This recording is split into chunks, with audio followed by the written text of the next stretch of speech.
Good morning, seventh grade. I hope you're doing well, and I hope you are still getting ready for that test that you have tomorrow. But for now, we're going to take a look at a facet of zoology that specifically zooms in on the insect, the honeybee. All right, and this in your book is on page 292. Got a purple background, so look on page 292. Now, we're going to do this with the backdrop of some videos so that you can see what we're talking about. But what we're going to see is that it's very interesting how different kinds of bees get their jobs. So, for instance, did you know that there are different kinds of bees? There's a queen bee. You probably have heard of that one. What's another kind of bee? Well, there's a worker bee and there's a drone bee. And how does a hive keep the balance of having the right number of all these kinds of bees? Well, that's the first thing that we're going to look at. And then we're going to take a look at the honey making aspect of bees. And then we are going to take a look at the dance that bees do to communicate where they have found flowers and nectar and so forth. So all three of these are very interesting aspects of the honeybee.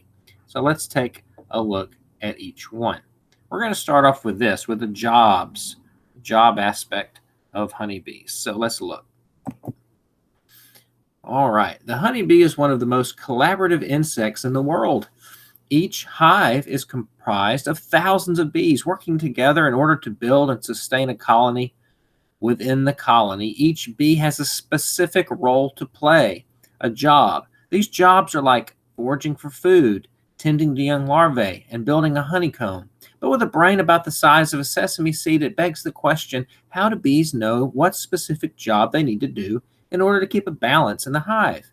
The answer is written into the genetic makeup God created in each bee.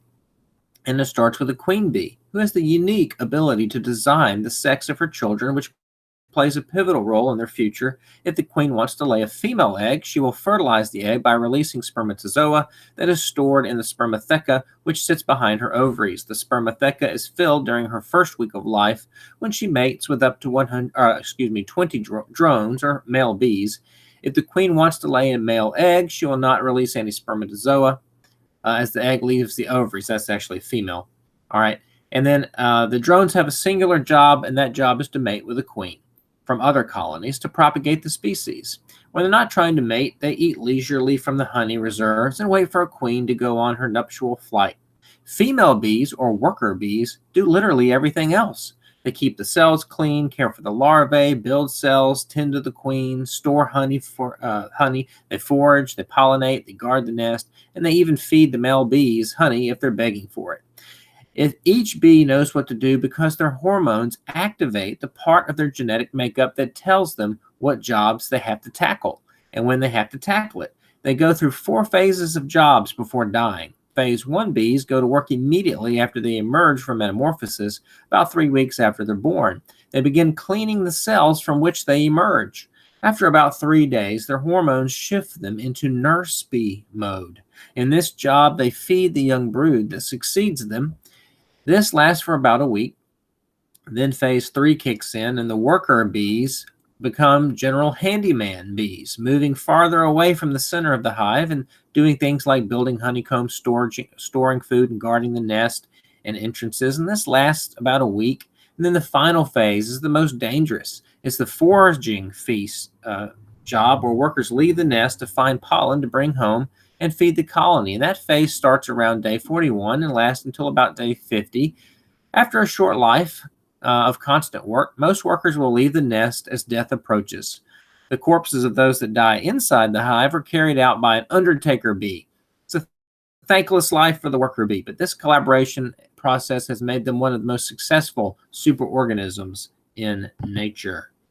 All right, so there's how they get their jobs. They literally have changes in their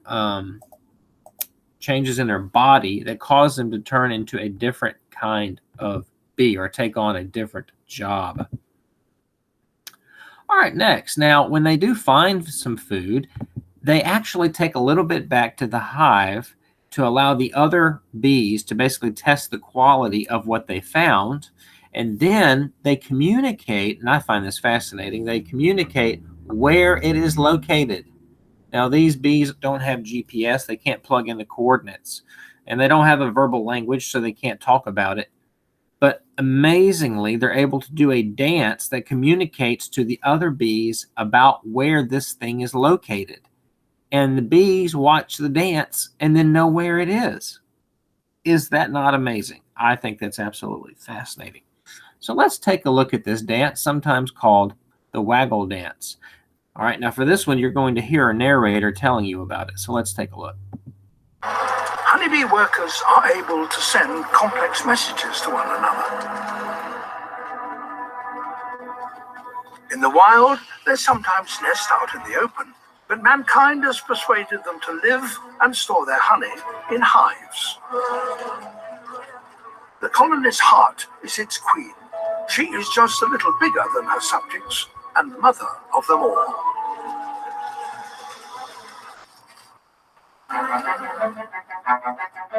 In spring, when food stocks are low, the workers get busy collecting nectar.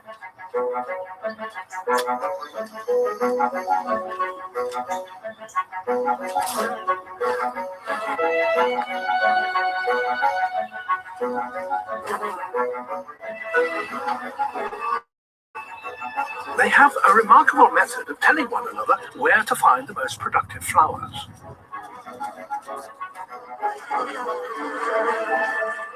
It's called the waggle dance. This returning bee has just found a new source of nectar and is going to tell others in the hive about it.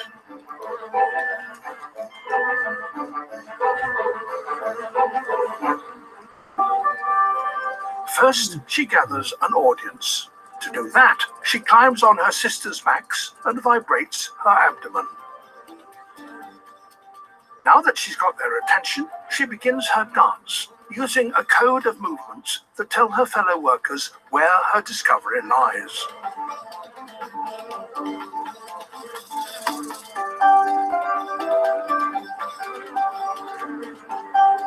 The duration of her waggle indicates the distance to the nectar source.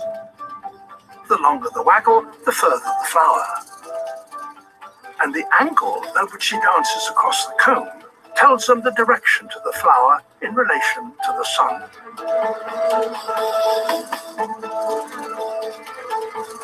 Her instructions are remarkably accurate and can pinpoint the location of a nectar source over 6 kilometers away. Some of her fellow workers set off immediately to find it. In one short season, the colony's workers will visit up to 500 million flowers and will make around 90 kilograms of honey. That is sufficient to sustain the whole colony through the coming winter when there is no nectar to be had. All right. Now you have to admit that is quite amazing. Quite amazing that God designed them where they can communicate like that. All right, now let's take a look at the honey, but also not just the honey, but what's called bread. They make a type of bread as well. So let me enlarge this video and let's take a look.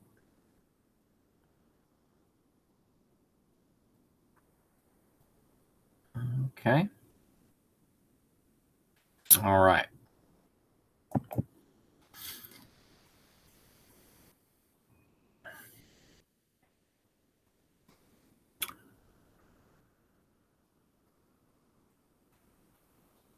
So here we see the bees and some beehives that the beekeepers have. All right, time to head to work. But before this honeybee starts her commute, she's prepping her tools. Because honeybees collect pollen, you knew that, but it's not as simple as you might think. Plants want the bees to carry the pollen away and spread it to other flowers. That's pollination, how plants reproduce. But bees also need to carry lots of it home. Pollen is a protein-packed food for the hive. Luckily, they have the right gear because God designed them to have it. They're hairy, tiny, like tiny little bags, and she's covered in 3 million hairs for trapping the pollen. They're even on her eyes. Ugh. Hair on their eyes. Here on her legs, they're shaped into spiky brushes and flat combs. When she lands on a bloom, she really gets in there. Nibbling on the flower's anthers detaches the pollen. Time to pack up her haul. She cleans it off her eyes with antennae and with those brushes on her front legs like windshield wipers. Here it is up close. That leg wipes the pollen right off her eye. Then she moves the pollen from leg to leg like a conveyor belt, front to middle to back. The bee does this super fast while she flies from bloom to bloom, moving the pollen into special baskets on her back legs called corbiculae.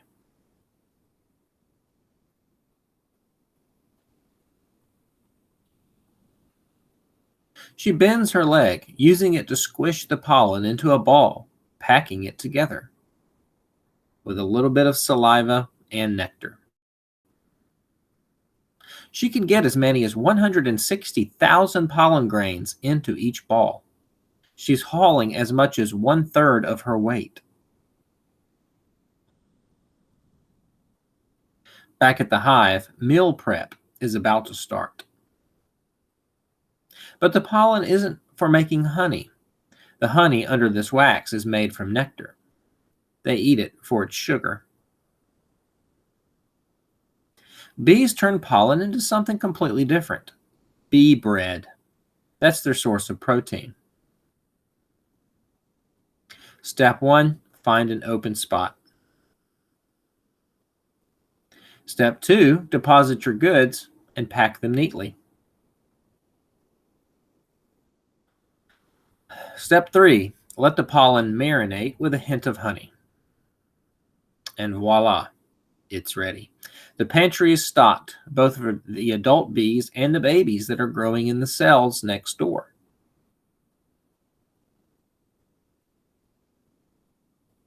The adults pop in to drop off a special bee bread snack, a little home cooking for the hive's future hardworking flyers. All right. Well, there you go. So there's an explanation of the collection of pollination and the bee bread used to feed themselves and the larvae. All right, let me go back to full screen here. You know, a lot is done in the hive communication, not only with dancing, but with pheromones. Pheromones are basically chemicals made by the body. So, for instance, the pheromone produced by the queen is called primer pheromone. In addition to preventing the workers from raising a new queen, it also encourages the workers to care for the bee larvae. If the hive becomes too large, the queen cannot produce enough of this substance to stop the nursemaids from producing more queens. There can, however, be only one queen per hive. When the new queen emerges, the old queen flies away, taking some bees with her to set up a new colony. Meanwhile, back at the hive, the new queen ensures her monarchy by destroying any other developing queens. And all that communication done with pheromones. You'll learn more about pheromones as we learn about other creatures. But it's amazing the way God designed them to work like that. You know, even that honeycomb shape, that little octagon-like shape, I don't know if it's octagon or hexagon, but that shape, you know, the honeycomb shape, it's a very lightweight design. So in the wings of airplanes, propeller airplanes at least, it's different now with jets, but with propeller airplanes, oftentimes they would use that honeycomb design in the wood of the wings because it provided lots of strength, but it was also lightweight. The way God designed things is amazing, and we've often mimicked it in order to try to make machines. Well, I hope you've enjoyed this close-up look at the honeybee. Make sure you take a close look at Google Classroom for any assignment. Okay, guys, I'll talk to you later.